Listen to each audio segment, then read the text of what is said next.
I would really love to hear why LinkedIn for you is the worst out of all the social media platforms. Every person that I speak to that says that they can't stand LinkedIn, 99% of the time, it's because they haven't customized their feed. And you can customize your feed a lot more than you can on, say, TikTok and Instagram. You have a lot more control into what you actually see.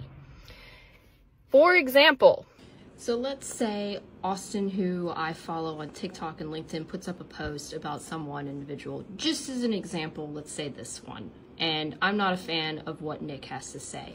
What I can do is actually mute Nick so that I can still see posts of Austin, but anything from Nick, I'm not going to see. I can also unfollow Austin. I can also mute him as well if I wanted to. The other thing is that LinkedIn has been deemed as the most trusted of all the social media platforms up until last year, and they held that crown for years. They also have been deemed the one where you are least likely to see spammy ads, where you're least likely to see misinformation spread, as well as having negative activity such as trolls or harassment.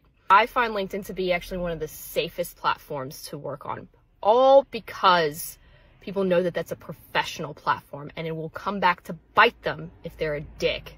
Here's a few tips that I find to be really helpful for LinkedIn for anyone who has that cringe factor about that channel. Number one, connect with people that you know, that you have met, that you actually like, because your network is your IP. The times that you will go into LinkedIn and do a shout out going, hey, I need help with this, and someone within your network is going to be there to help you out, you've no idea how many times that has saved me.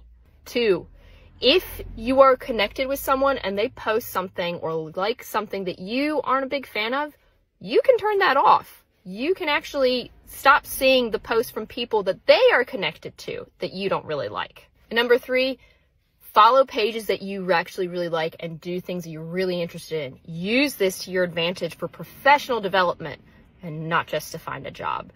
The number of times that I've learned something about social media or digital marketing faster on LinkedIn than I have on any other platform or on the internet, you wouldn't believe. It's on a weekly basis that I find something new on LinkedIn that just really will help me out in my job. Last but not least, give the LinkedIn algorithm a chance to actually learn what your preferences are. As with any algorithm, it needs to see you active in order to figure out what your likes and dislikes are. Every single platform has got its flaws as well as its strengths, and everyone has their personal preference. But I would love to know why you don't like LinkedIn to see if maybe we can make your experience a little bit better.